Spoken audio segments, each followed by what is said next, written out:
Quand on demande à un Argentin d'où est originaire sa famille, immanquablement on obtient comme réponse l'Espagne ou bien l'Italie, parfois la France ou l'Allemagne.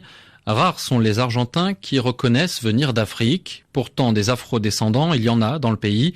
Il serait 150 000 selon le recensement de 2010, près de 2 millions selon des associations, pour une population totale de 41 millions d'habitants.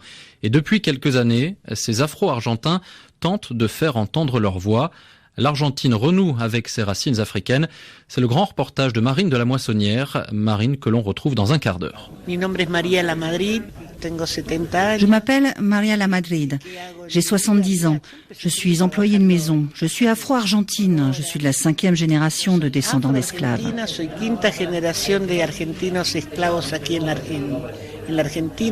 Est-ce qu'on vous demande souvent si vous êtes argentine ? Tout le temps. Si j'avais gagné un peso à chaque fois que l'on m'a posé cette question, je serais riche aujourd'hui. Les gens n'en reviennent pas que je sois argentine. Quasiment tout le monde pense qu'il n'y a pas de noirs dans notre pays. Ce mythe est solidement ancré dans les esprits en Argentine. En 2002, Maria La Madrid a ainsi été victime de discrimination de la part de la police, une affaire qui avait fait du bruit à l'époque.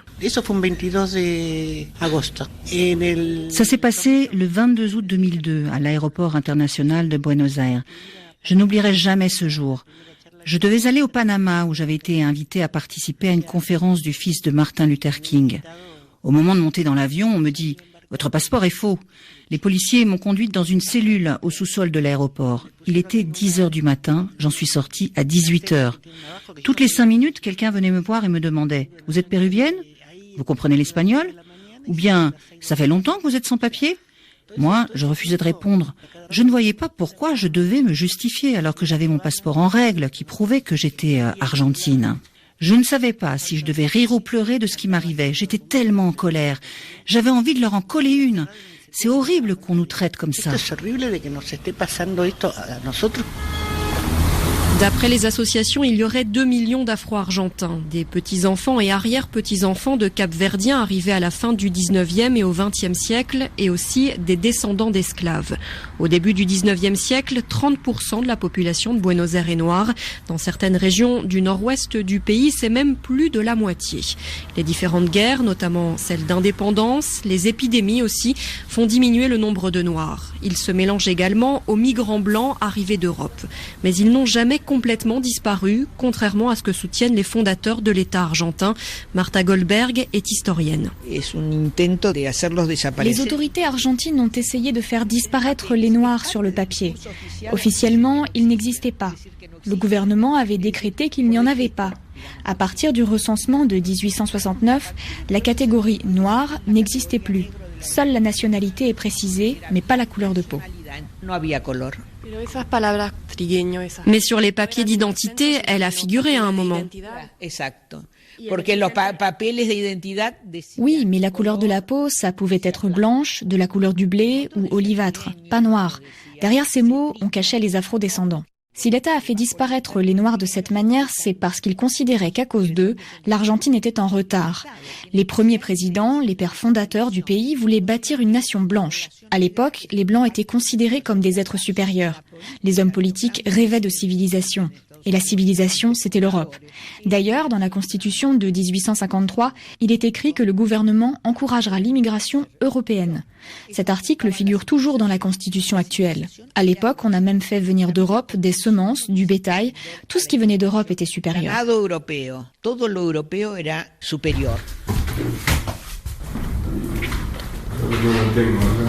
Nicolas Parodi est le secrétaire de la Diafar, la diaspora africaine d'Argentine.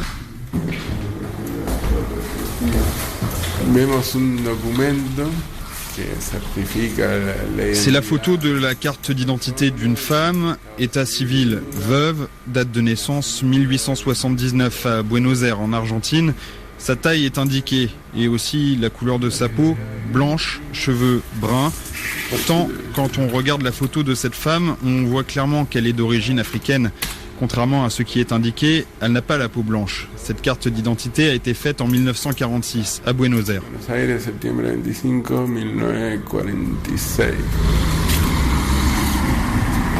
Du Passé noir de l'Argentine, il ne reste guère de traces physiques, de rares pièces d'archéologie, quelques bâtiments construits par des esclaves, notamment la Capilla de los Negros, la chapelle des Noirs, à Chascomús, ville située à 130 km au sud de Buenos Aires.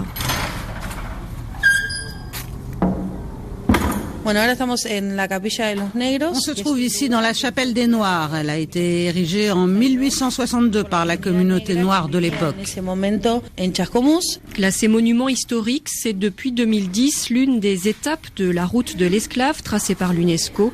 Le bâtiment appartient à la famille de Soledad Luis qui en prend soin. Les Noirs étaient au service de riches propriétaires terriens de la région ou des éleveurs. Ils travaillaient dans les champs, mais aussi dans les maisons où ils s'occupaient des enfants ou des tâches ménagères. En raison de la couleur de leur peau, de nombreux endroits leur étaient interdits en ville. Alors, mon arrière-arrière-grand-père et d'autres ont demandé à la mairie un terrain pour pouvoir y construire un lieu de réunion. Ils s'y retrouvaient le dimanche pendant les quelques heures de repos qu'on leur octroyait. Ce n'était pas un endroit religieux à proprement parler. Ils y fumaient du tabac, ils discutaient, préparaient les costumes et les étendards pour le carnaval. Ils jouaient aussi surtout de la musique et ils dansaient. D'ailleurs, le quartier dans lequel on se trouve s'appelait le quartier du tambour. C'est ensuite, quand ma grand-mère a ouvert le lieu au public, que c'est devenu un endroit mystique. Les visiteurs ont commencé à apporter tout ce que vous voyez au mur. Ces rosaires, ces images païennes, ces images de saints d'autres religions, ces partitions de musique et ces poèmes. Est-ce qu'il y a des choses propres à la culture noire dans la chapelle? Oui, sur l'autel, il y a des saints que ma grand-mère vénérait tout particulièrement, des saints noirs.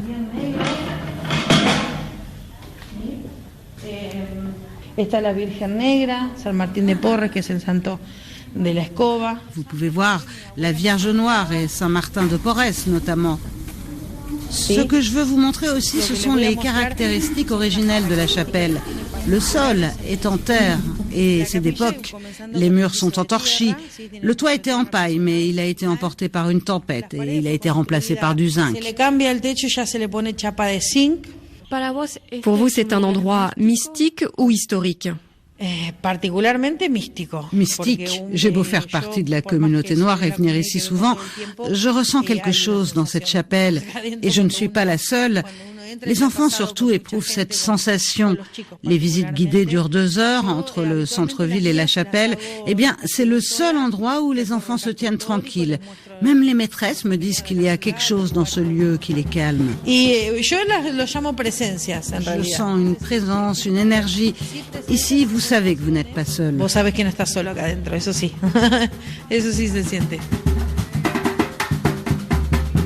Soledad Luis et ses frères ont conservé de leurs ancêtres l'habitude de se réunir en famille le dimanche. Plus généralement, il reste dans la culture argentine de nombreuses traces de ce passé afro. Femmes de ménage, filles, estrade, godasses, tête, bougie, brouhaha. Il y a énormément de mots que nous utilisons quotidiennement qui sont d'origine africaine. Les gens pensent à tort que c'est de l'argot ou des mots d'origine brésilienne. Myriam Gomez est membre de l'Union des Cap-Verdiens d'Argentine. On retrouve aussi l'influence africaine dans la nourriture. Par exemple, au milieu du 19e siècle, dans les abattoirs de Buenos Aires, les équarrisseurs ne gardaient que la viande et le cuir qui étaient vendus. Le reste, les viscères, le sang, la graisse étaient jetés. Les Noirs les récupéraient pour nourrir leur famille. C'est comme ça que sont nées les saucisses, le boudin, les tripes, le ragoût de gras double. Aujourd'hui, tous ces plats font partie de la cuisine argentine. Les abats sont même au menu de l'asado, le barbecue argentin. Au 19e siècle, il y a aussi eu beaucoup d'écrivains, de journalistes et de compositeurs de tango d'origine africaine. Mais on n'en parle jamais. Admettre qu'il y a eu des intellectuels noirs en Argentine, c'est inconcevable. Il y a un double mouvement par rapport à l'héritage noir. Par exemple, le tango, qui est d'origine africaine et qui est devenu très populaire, eh bien, on a effacé son origine noire, on l'a nationalisé. Il est devenu argentin. En revanche, d'autres aspects culturels qui n'ont pas autant de valeur symbolique sont rejetés. Ils restent noirs et donc forcément, ils viennent de l'étranger. Ils ne peuvent pas venir de notre blanche pampa. No puede ser propio de nuestras pampas, porque nuestras pampas son blancas y rubias, aparentemente.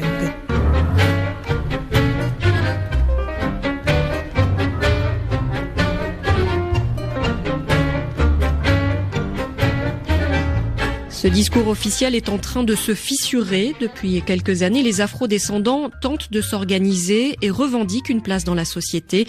La culture africaine réapparaît grâce à plusieurs associations.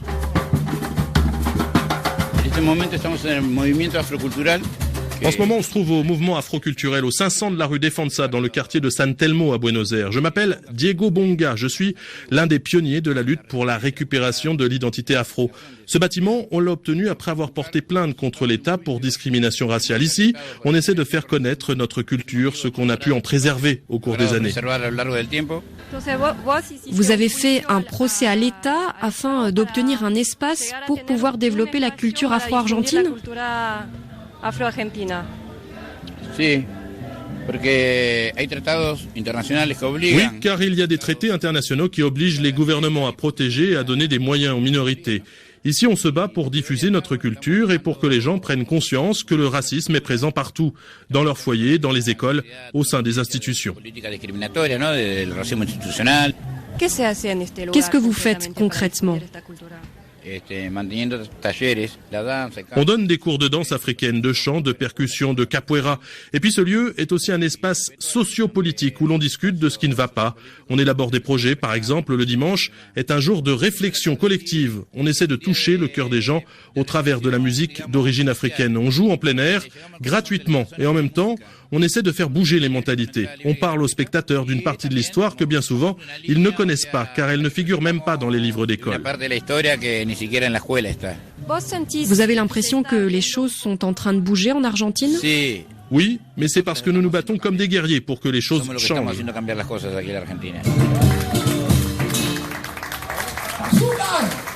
Ce qui manque à cette communauté, c'est d'être représenté au niveau politique. Mais un élu noir en Argentine, pour l'instant, cela semble improbable. La preuve, en avril, un candidat fictif, Omar Obaca, s'est lancé dans la course à la présidentielle d'octobre. Il ambitionne de devenir le premier chef d'État noir du pays.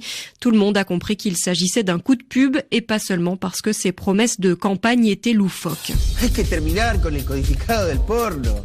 Por eso, si usted me vota y soy presidente, Canal 7 y Canal 9 van a transmitir entre la 1 y las 5 de la mañana películas porno sin codificar para todos los argentinos. Obaca, presidente. Même si elle savait qu'elle n'avait aucune chance d'être élue, Elida Obelia, elle, était très sérieuse quand elle s'est présentée comme députée de la ville de Buenos Aires aux élections de juillet dernier. Ce que je veux, moi, c'est que notre histoire soit reconnue, que les nouvelles générations sachent ce que les Noirs ont fait pour la construction de ce pays et que nous sommes tous égaux. Il faut que la discrimination cesse. Cette réparation historique passe par l'éducation. Il faut aussi améliorer les conditions de vie de la communauté noire qui est pauvre. Nos ancêtres sont morts pour l'Argentine. On a besoin d'un débat collectif qui aboutisse à un consensus et à des décisions politiques.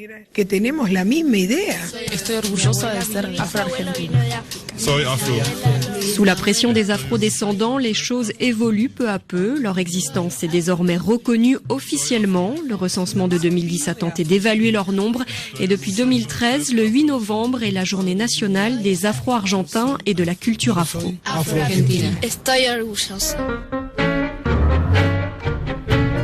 L'Argentine renoue avec ses racines africaines. Un grand reportage de Marine de la Moissonnière, réalisation Souel Kedir.